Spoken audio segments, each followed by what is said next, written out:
대만의 한 시대 큰 스님이셨던 광친 노아상께서는 깊고 깊은 선정의 공부와 지극히 순수한 연불 법문으로 세상에 널리 알려지셨습니다.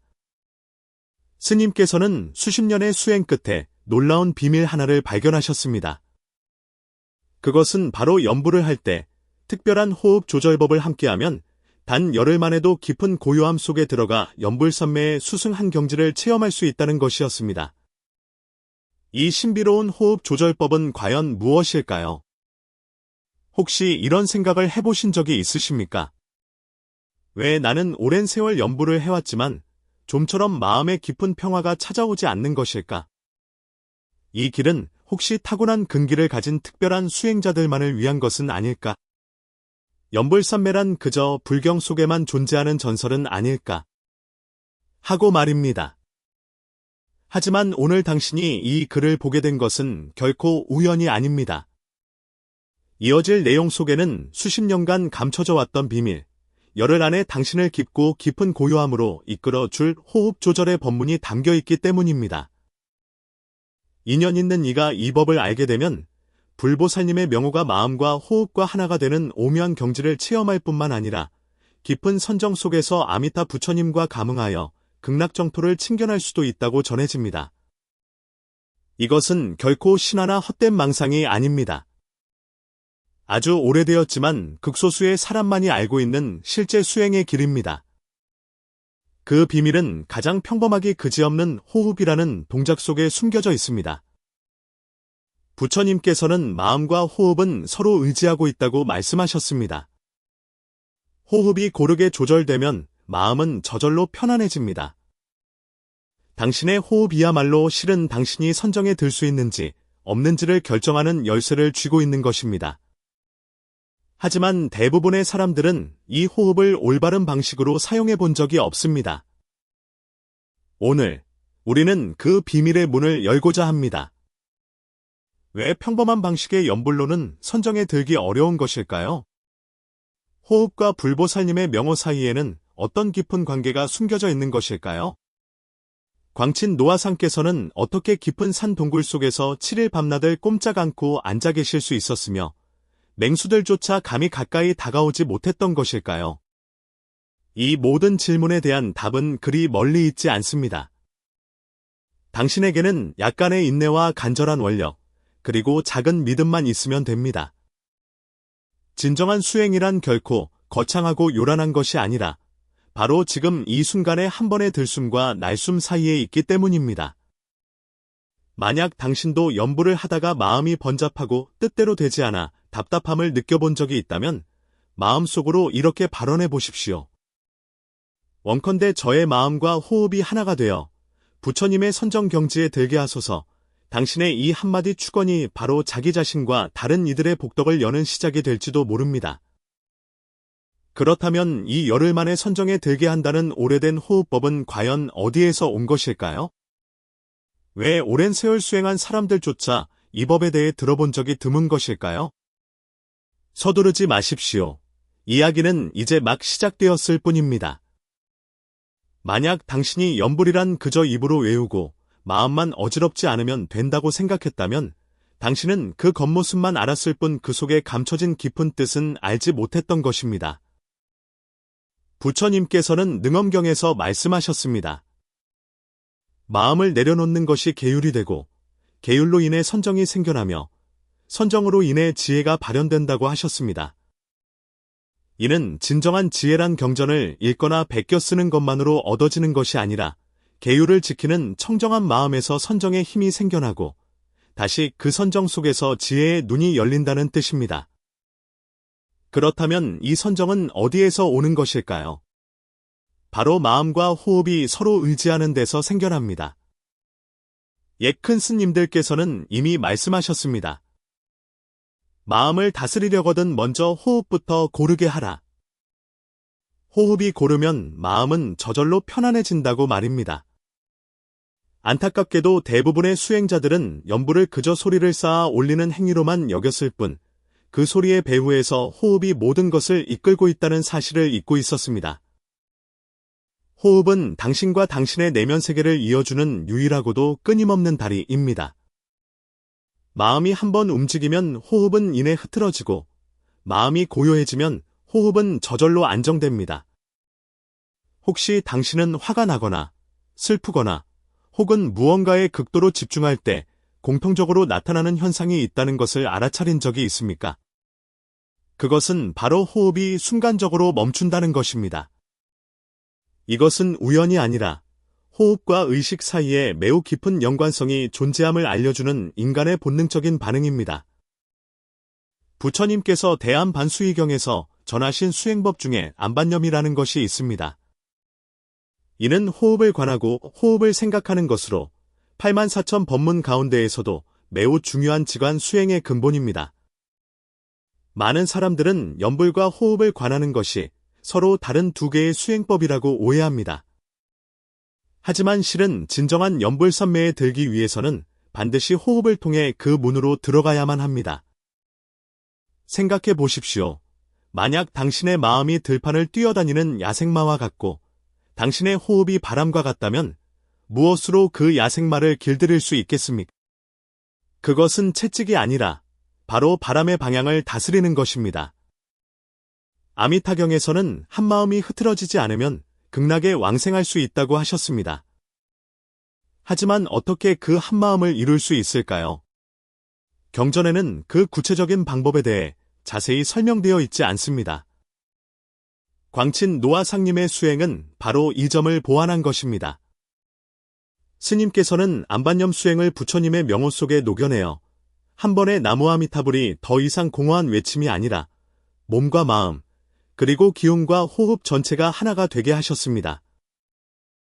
이것은 마치 당신 영혼의 주파수를 특별한 파장에 맞추어 아미타 부처님의 원력과 동조를 이루는 것과 같습니다.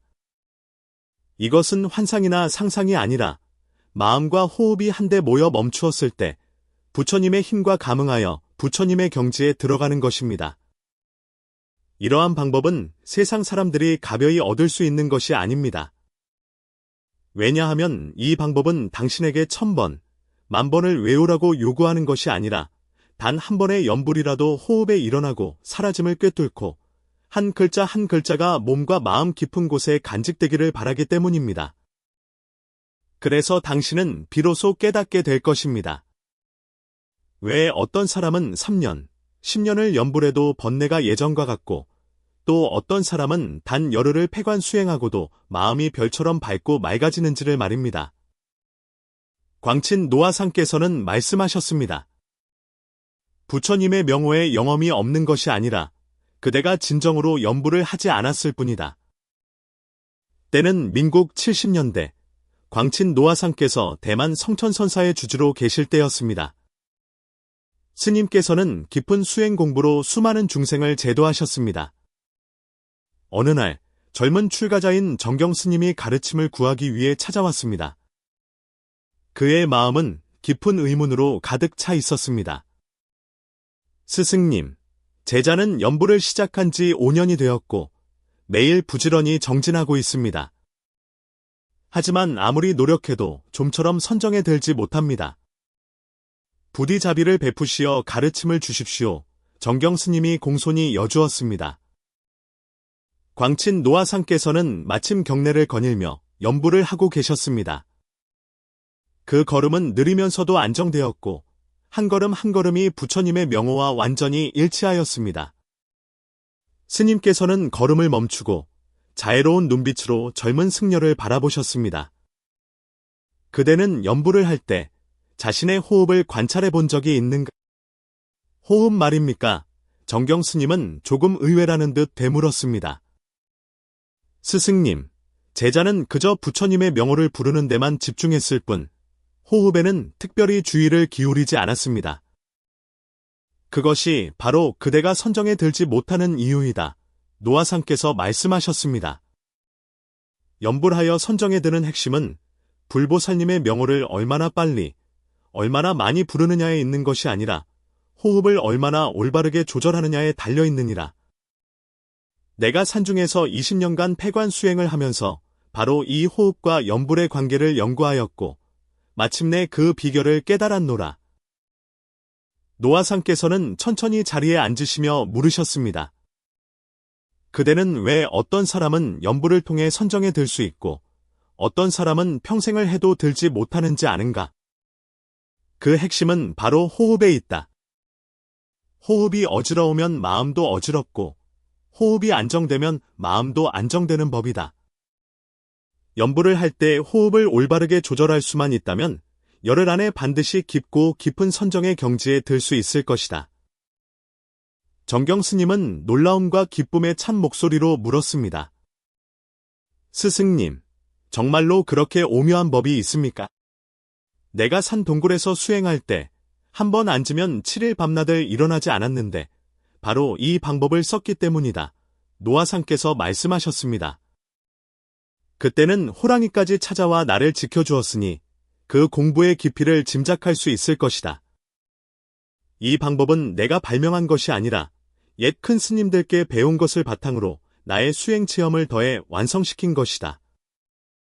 노아상께서는 계속해서 설명하셨습니다. 보통 사람들은 연부를 할 때 호흡을 자연스럽게 내버려두고 특별히 조절하지 않는다. 그렇게 연부라는 것도 물론 공덕이 있지만 마음을 한데 모아 선정에 들기는 매우 어렵다. 진정한 연불 선정법은 호흡을 4단계로 나누어야 한다. 숨을 들이쉬고 잠시 멈추고 내쉬고 다시 잠시 멈추는 것이다. 그리고 각 단계마다 부처님의 명호를 맞춰야 하느니라. 4단계 말씀이십니까?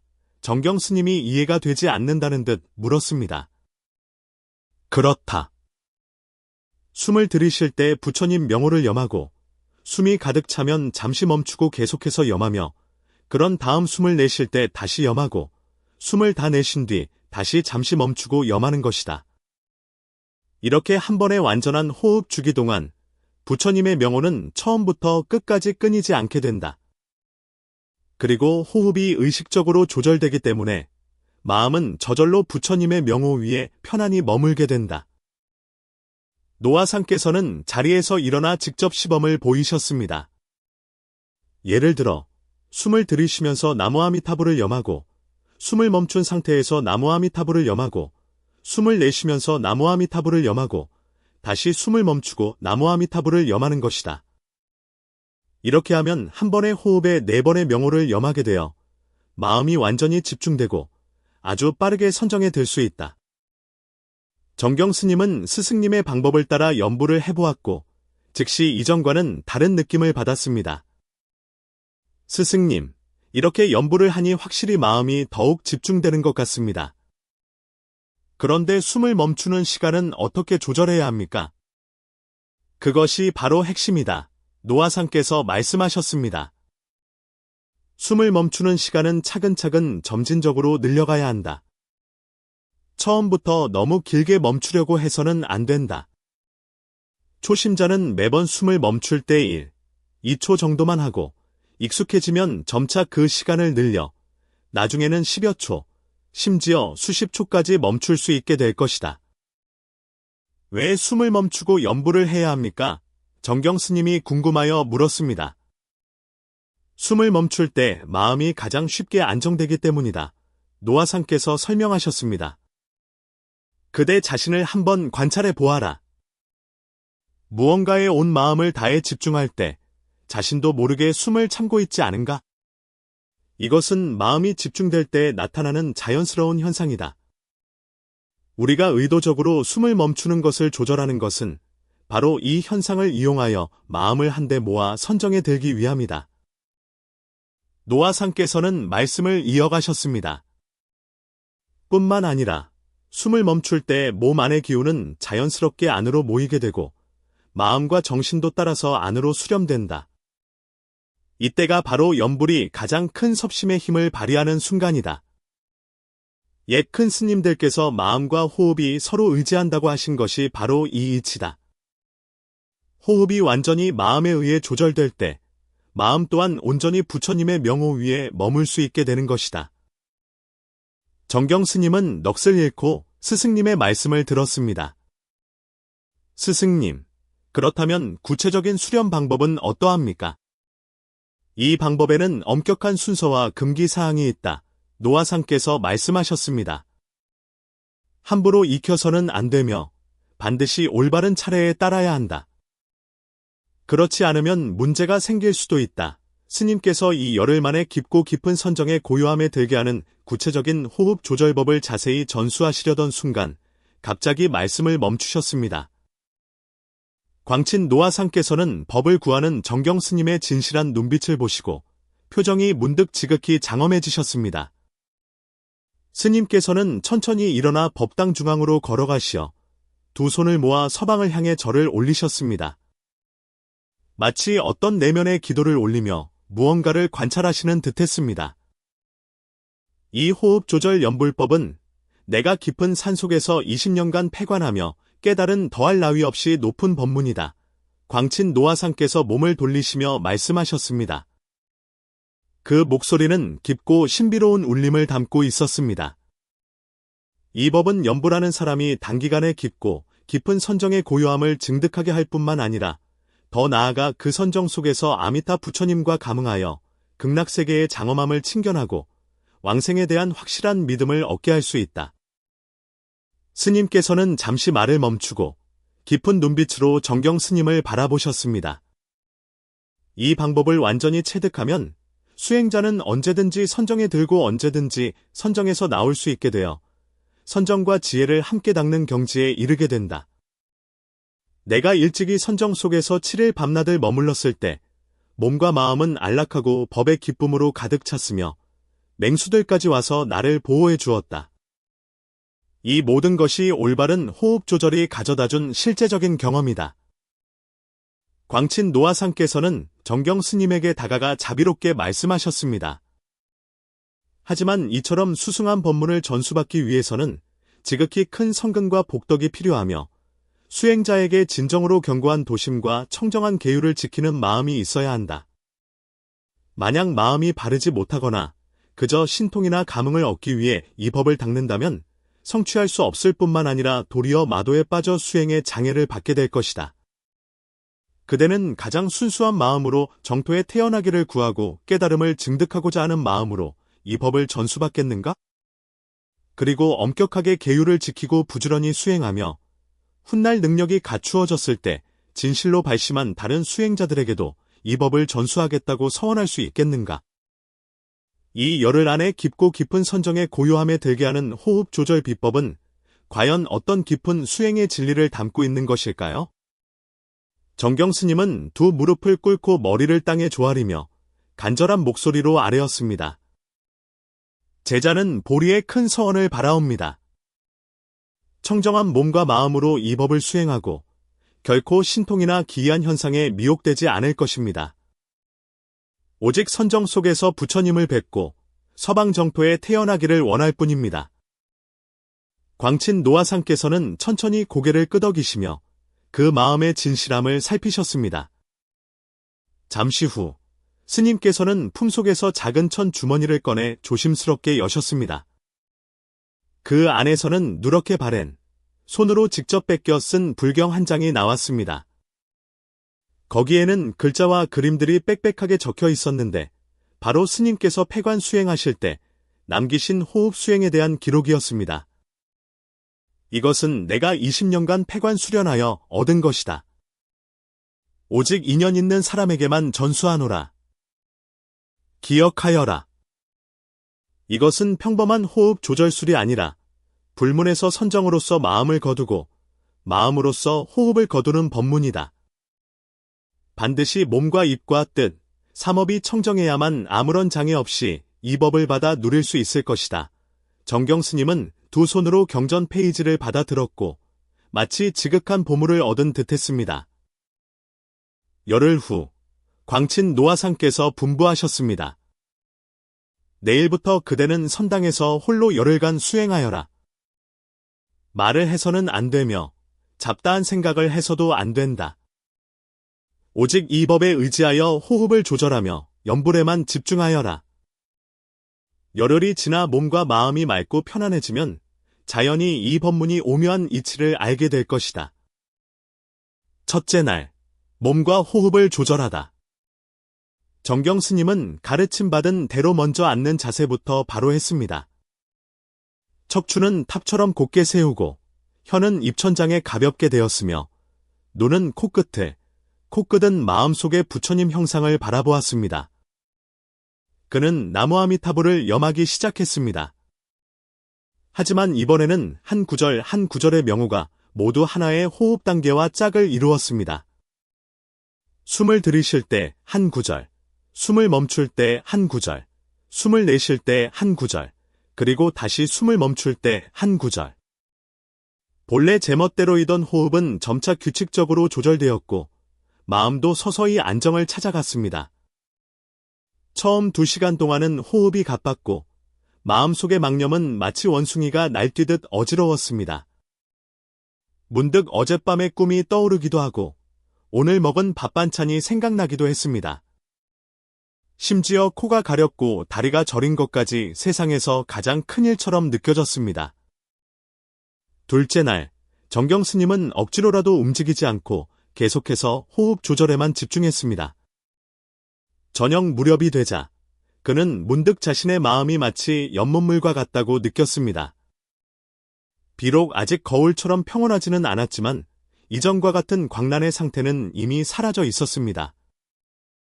셋째 날, 마음과 호흡이 점차 조화되고 망념이 저절로 쉬다. 셋째 날이 되자 호흡은 더 이상 무의식적인 자연스러운 동작이 아니라 연불의 박자를 맞추는 지휘봉이 되었습니다. 부처님의 명호가 입에서 나올 때마다 마음은 그에 따라 안으로 수렴되었고 특히 숨을 멈추는 그 짧은 순간 그는 마치 기이한 정지의 감각에 닿는 듯했습니다. 그 순간 세상은 고요해졌고 생각도 멈추었습니다. 오직 부처님의 명호만이 종소리처럼 마음속에 울려 퍼질 뿐이었습니다. 더욱 기묘한 것은 평소에 끊임없이 침입해 오던 망상들이 이때는 마치 멀리서 속삭이는 소리처럼 더 이상 마음의 호수를 흔들 힘을 갖지 못했다는 것입니다. 그는 비로소 스승님께서 숨을 멈출 때 마음이 가장 쉽게 안정된다고 하신 말씀이 비유가 아니라 실제 경험임을 이해하기 시작했습니다. 다섯째 날, 몸과 마음이 안으로 수렴되고 법의 기쁨이 나타나다. 닷새째 수행 중 정경 스님은 다시 한번 오랜 시간 좌선에 들었습니다. 문득 그는 온몸의 털구멍이 모두 닫히고 기운이 더 이상 코와 입으로 드나드는 것이 아니라 몸 안에서 자연스럽게 순환하는 것을 느꼈습니다. 그는 비록 능엄경에서 소리의 흐름에 들어가 소리의 근원을 잇는다는 말씀을 알고 있었지만 이처럼 기묘한 상태를 직접 체험해 본 적은 없었습니다. 순간 이것이 혹시 막영에 드는 것은 아닐까 하는 생각이 스쳤지만 이내 부처님의 명호가 떠올랐고 그는 계속해서 그 선정의 경지 속으로 깊이 잠겨 들어갔습니다. 한동안 그는 자신이 선당에 있는지 아니면 꿈속의 극락에 있는지 알 수 없었습니다. 다만 부처님의 빛이 마음속에서 천천히 흐르는 것을 느꼈을 뿐입니다. 그 빛은 부드러우면서도 눈부시지 않았고 따뜻하면서도 뜨겁지 않았습니다. 일곱째 날, 빛을 보고 향기를 맡으며 미세한 선정에 들다. 일곱째 날이 되자 정경 스님은 이미 시간을 잊은 지 오래였습니다. 오직 한 번의 호흡과 부처님의 명호가 밤낮을 이루었습니다. 다시 한번 깊은 선정 속에서 그는 갑자기 기이한 향기가 코를 찌르는 것을 느꼈습니다.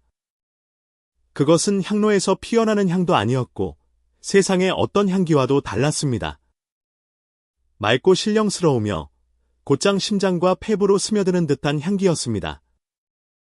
뒤이어 그는 마치 미세하고 아름다운 음악 소리를 듣는 듯했습니다.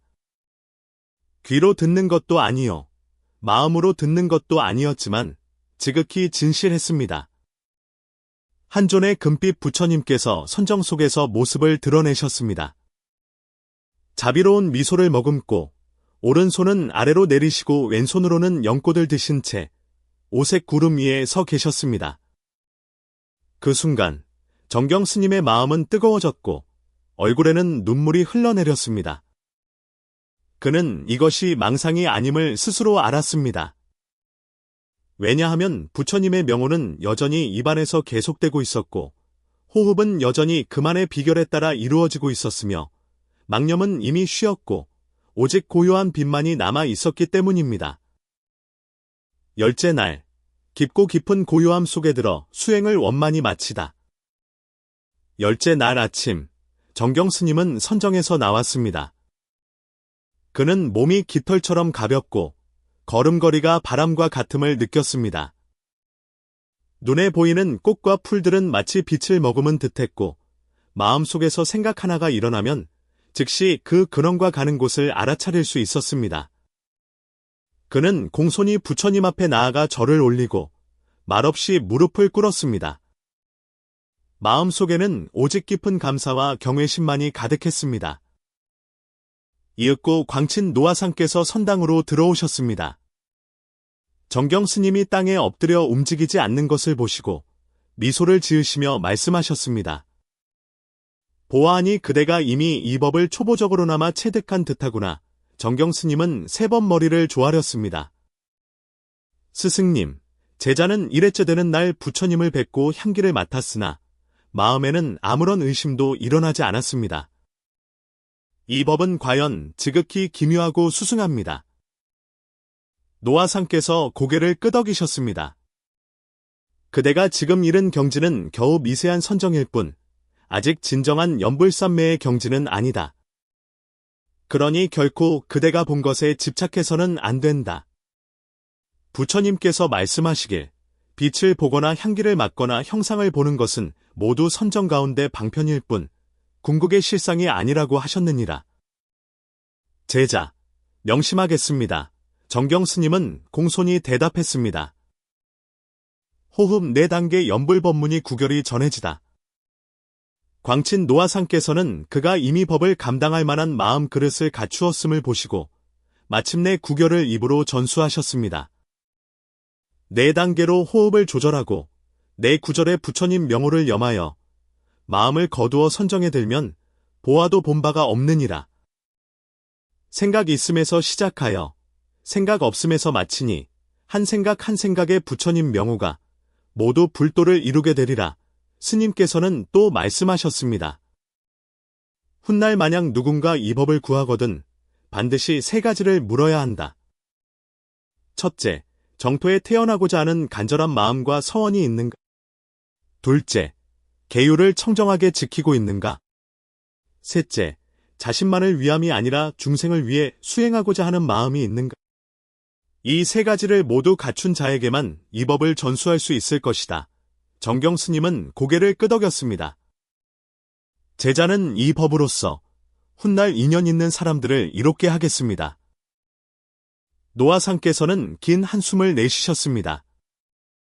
연불의 길은 보기에는 간단하지만 실은 그 속에 무궁무진한 현묘한 이치가 담겨있다. 만약 선정의 고요함을 얻었거든 거기에 안주하지 말고 반드시 그 선정을 지혜로 전환시켜야 한다. 만약 아직 선정을 얻지 못했거든 스스로 포기하지 말고 반드시 믿음과 서원을 앞세워야 한다. 불교의 수많은 법문이 모두 정토로 귀결되지만 그 중에서도 연불이라는 이 하나의 법문이 가장 간단하면서도 가장 궁극적인 길이다. 후기 수십 년이 흐른 후 정경 스님은 한 도량의 주지가 되었고 수많은 제자를 두었습니다. 법을 구하는 이가 찾아오면 그는 종종 연자에 조용히 앉아 이렇게 말했습니다. 연불하며 호흡을 조절하는 4단계의 법은 호흡의 기술이 아니라 마음을 내려놓는 길입니다. 원컨대 당신이 연불을 배로 삼고 호흡을 노로 삼아 생사의 고통 바다를 건너 저 극락의 피안에 도달하기를 바랍니다. 이리하여 광친 노아상께서 전하신 호흡 조절 연불 선정법은 세상에 유전될 수 있었지만 시종일관 믿음과 서원 그리고 계행을 갖춘 수행자들 사이에서만 비밀리에 전수되었고 세상 사람들은 이를 11입정법문, 11입정법문이라 불렀습니다. 정경 스님의 이야기를 마치고 나니 많은 분들의 마음속에 아마 이런 질문이 떠오를 것입니다. 정말로 그렇게 신기한 일이 있을까? 단지 호흡법 하나로 열흘 안에 선정에 들어 부처님을 뵐 수 있다는 것이 가능한가? 우리가 가장 먼저 드리고 싶은 말씀은 이것은 신기한 일이 아니라 당신이 여태껏 호흡의 힘을 진정으로 이해하지 못했을 뿐이라는 것입니다. 먼저 한 가지 사실을 살펴보겠습니다. 당신은 혹시 화가 나거나 두려울 때 호흡이 빨라지고 거칠어지며 평온하거나 집중할 때 호흡이 자연스럽게 가늘고 길어지는 것을 경험해 본 적이 있습니까? 이것이 바로 불교 경전에서 말하는 심식상해, 즉 마음과 호흡은 서로 의지하고 있다는 진리입니다. 마음과 호흡은 본래 하나의 양면과 같습니다. 이것은 종교적인 언어가 아니라 우리 몸과 마음의 작동 원리에 대한 진실입니다. 호흡은 몸에 부속된 기계적인 동작이 아니라 의식의 가장 직접적인 메아리입니다. 우리가 억지로 잡념을 누르려고 하면 오히려 누를수록 더 많이 일어납니다. 하지만 당신이 호흡을 통해 조절하기 시작하면 잡념은 마치 물거품처럼 굳이 터뜨리지 않아도 저절로 사라지는 것을 발견하게 될 것입니다. 이것이 바로 광친 노아상께서 말씀하신 마음은 호흡을 따라 안정된다는 이치입니다. 우리는 흔히 염불이 가장 쉬운 수행이라고 말합니다. 하지만 대부분의 사람들은 입으로만 염불을 할 뿐, 뜻으로 염불하지 못하고 더 나아가 기운으로 염불하지는 못합니다. 기운으로 염불한다는 것은 무엇일까요? 바로 부처님의 명호가 호흡 속에 녹아들게 하는 것입니다. 정경 스님이 수행한 법문을 떠올려 보십시오. 한 번의 완전한 호흡은 들숨, 멈춤, 날숨, 멈춤의 4단계로 나뉩니다. 그리고 각 단계마다 한 구절의 부처님 명호를 염합니다. 이것은 단순히 형식이 아니라 하나의 리듬이며 호흡과 몸과 소리와 마음, 이 4가지를 하나로 만드는 리듬입니다. 왜 이 리듬이 중요할까요? 모든 산란함은 리듬이 깨지는 데서 비롯되기 때문입니다. 호흡의 리듬이 혼란스러우면 마음은 정처 없이 떠돌게 됩니다. 하지만 호흡이 의도적으로 부처님의 명호 안에 담기게 되면 리듬은 안정되고 생각은 마치 낙엽처럼 천천히 마음의 바닥으로 가라앉게 됩니다. 그리고 그 호흡 속의 짧은 멈춤이야말로 이 법문이 현묘한 비밀이 있는 곳입니다. 당신은 무언가에 집중할 때 사람이 자연스럽게 숨을 멈춘다는 것을 알아차린 적이 있습니까? 이것은 생리적인 차원에서 당신에게 알려주는 것입니다. 숨을 멈추는 것이 바로 의식을 집중시키는 입구라는 사실을 말입니다. 불경에서는 마음을 한 곳에 멈추면 이루지 못할 일이 없다고 하셨습니다. 그런데 어떻게 마음을 멈출 수 있을까요? 그 답은 바로 먼저 호흡을 멈추는 것입니다. 당신이 1초 동안 숨을 참으면 마음의 생각도 덩달아 1초 동안 머물게 됩니다. 만약 숨을 참는 그 순간에도 부처님의 명호를 계속 유지할 수 있다면 그 한마디의 명호는 망념을 꿰뚫는 날카로운 칼날이 될 것입니다. 그리고 열흘이라는 시간은 하나의 임계점입니다. 옛 큰 스님들의 수행 경험에 따르면 한 사람이 자신의 몸과 마음의 습관을 입으로 사상호흡 율동 속에 완전히 던져 넣으면 대략 7일에서 열흘 사이에 잡념의 단층이 생겨납니다. 마치 산등성이 하나를 넘어 새로운 의식의 평원으로 들어서는 것과 같습니다. 물론 모든 사람이 열흘을 버틸 수 있는 것은 아니며 모든 사람이 정확하게 호흡을 맞출 수 있는 것도 아닙니다. 그래서 이 법문은 내밀이라 불립니다. 비밀로 하기 때문이 아니라 아무나 함부로 흉내낼 수 없기 때문입니다. 광친 노아상께서는 분명하게 말씀하셨습니다. 부처님의 명호에 영험이 없는 것이 아니라 그대가 진정으로 기운을 써서 염불하지 않았을 뿐이다. 우리는 흔히 불가에서 지관상운이라는 말을 듣습니다. 는 그 마음을 조복받는 것이고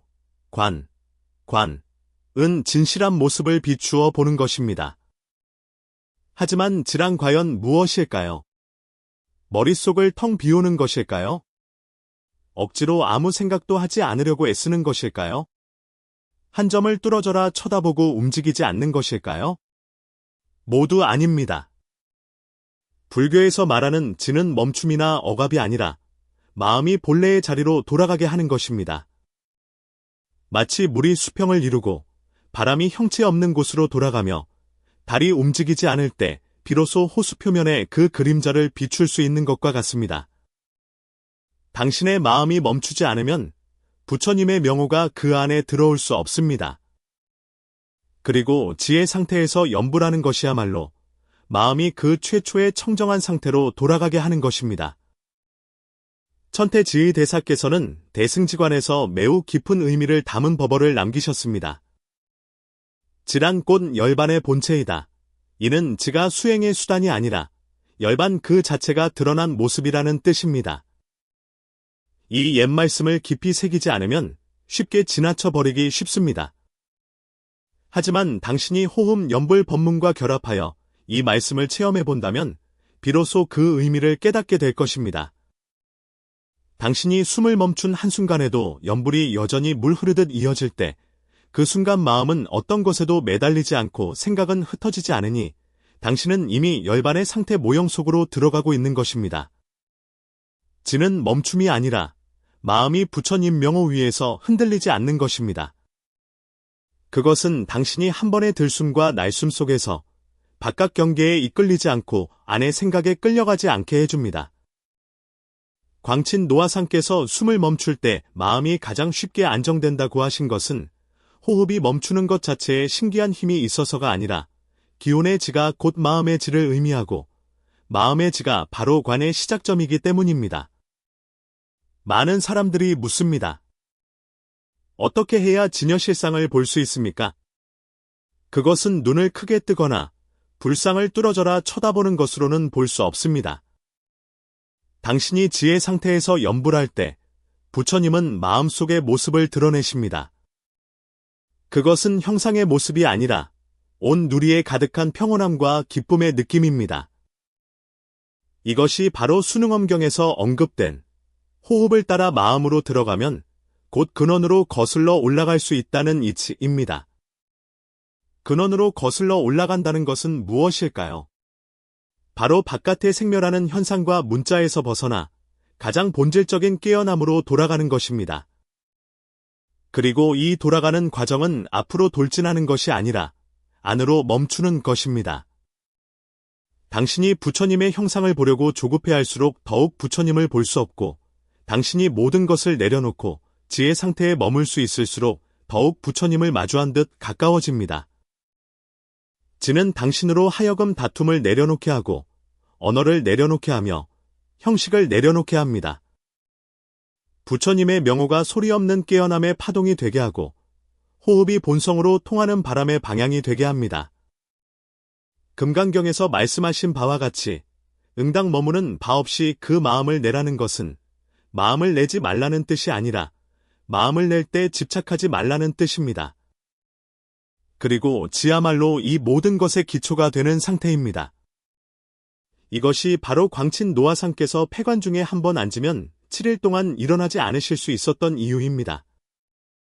고통을 참았기 때문이 아니라 마음이 움직이지 않았기에 고통스럽지 않았던 것입니다. 호흡이 가져다주는 지는 고행이 아니라 근원으로 돌아가는 것입니다. 마치 배가 항구로 돌아오고 바람이 텅 빈 계곡으로 돌아가는 것과 같습니다. 당신이 진정으로 호흡 속에서 지를 찾을 수 있다면 당신은 더 이상 밖에서 신통을 구할 필요가 없을 것입니다. 왜냐하면 청정함 그 자체가 가장 큰 감흥이기 때문입니다. 이제 우리는 몸과 마음의 리듬이라는 관점에서 시작하여 불교의 근본 이치라는 차원까지 들어왔습니다. 호흡의 멈춤이 곧 마음의 선정이요 지혜가 열리는 길임을 보았습니다.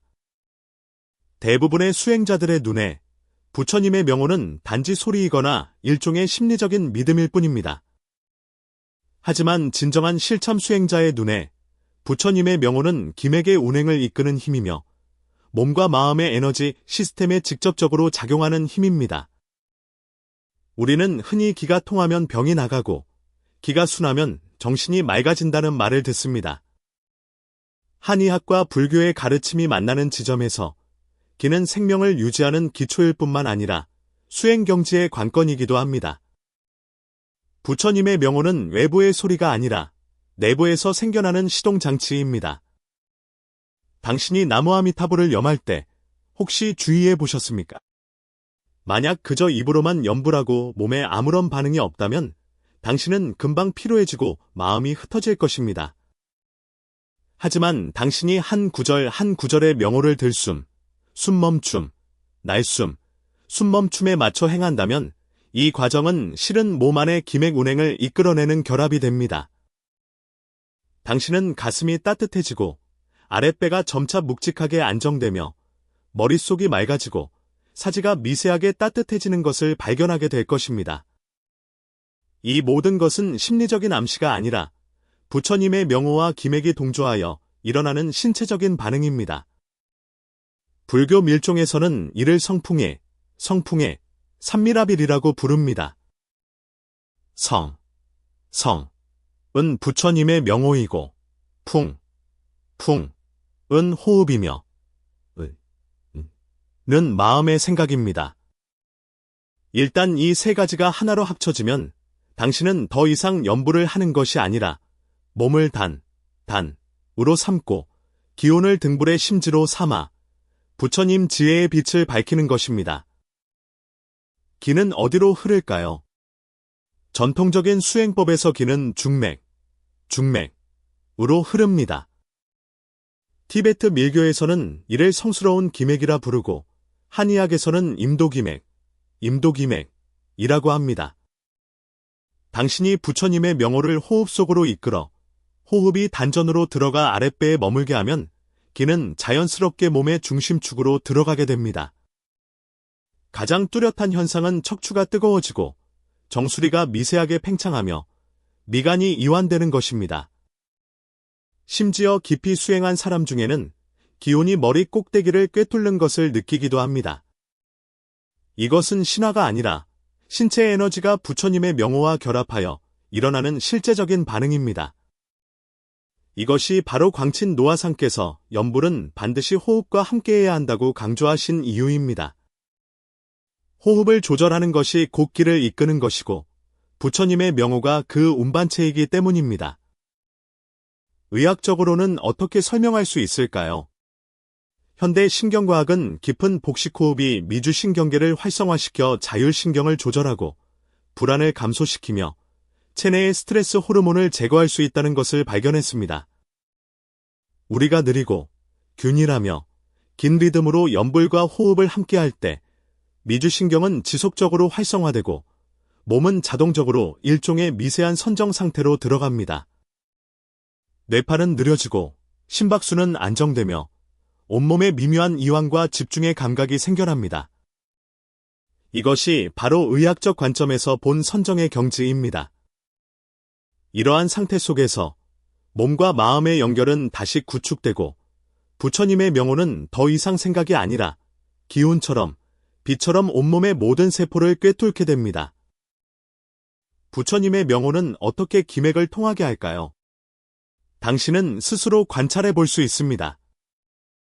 염불이 리듬을 타기 시작하면 등 뒤가 미세하게 뜨거워지고 호흡이 자동적으로 길어지며 앉은 자세가 흔들림 없이 안정되고 몸은 마치 텅 빈 기포처럼 가볍지만 흔들리지 않고 손발이 저리지만 굳지는 않는 현상이 있는지 말입니다.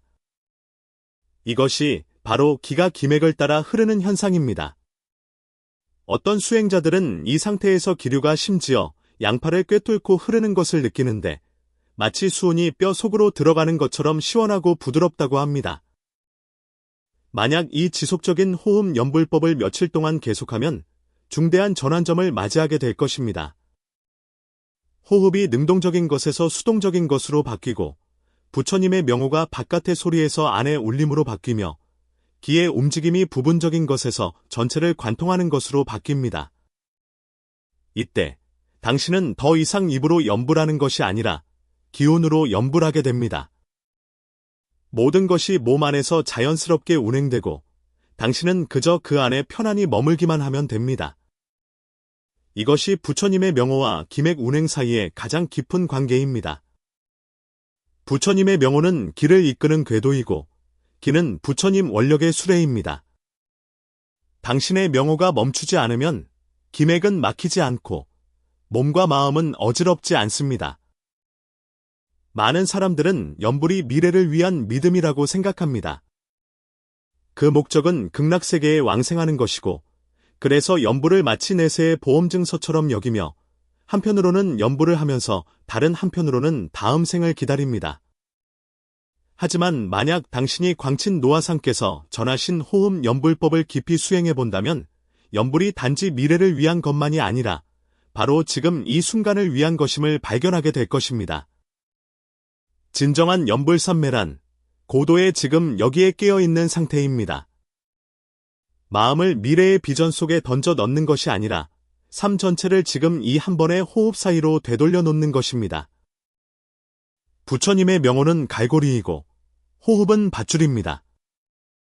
당신이 일단 부처님의 명호를 호흡에 걸면 마음을 과거의 기억과 미래의 걱정으로부터 지금 이 순간으로 다시 낚아 올리게 됩니다. 불교에서 말하는 지금 이 순간에 살라는 것은 문학적인 삶의 태도가 아니라 생명에 대한 깊은 깨달음입니다.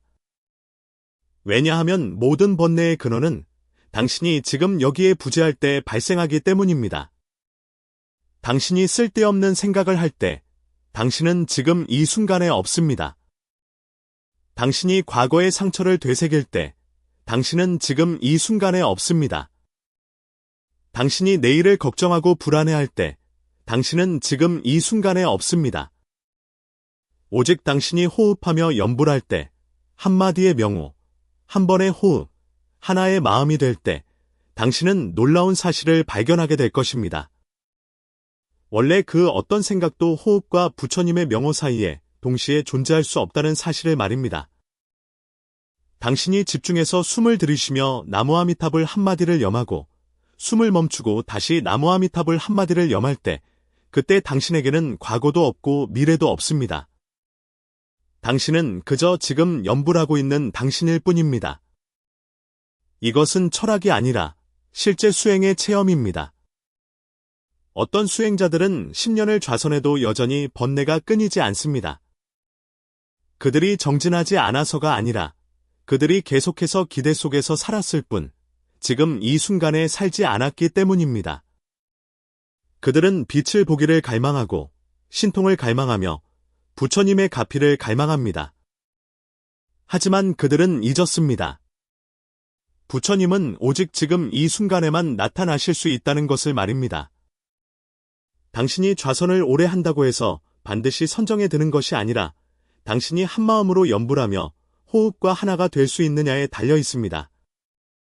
그래서 광친 노아상께서 마음과 호흡이 한데 모여 멈추는 곳에 부처님이 바로 눈앞에 나타나신다고 하신 것입니다.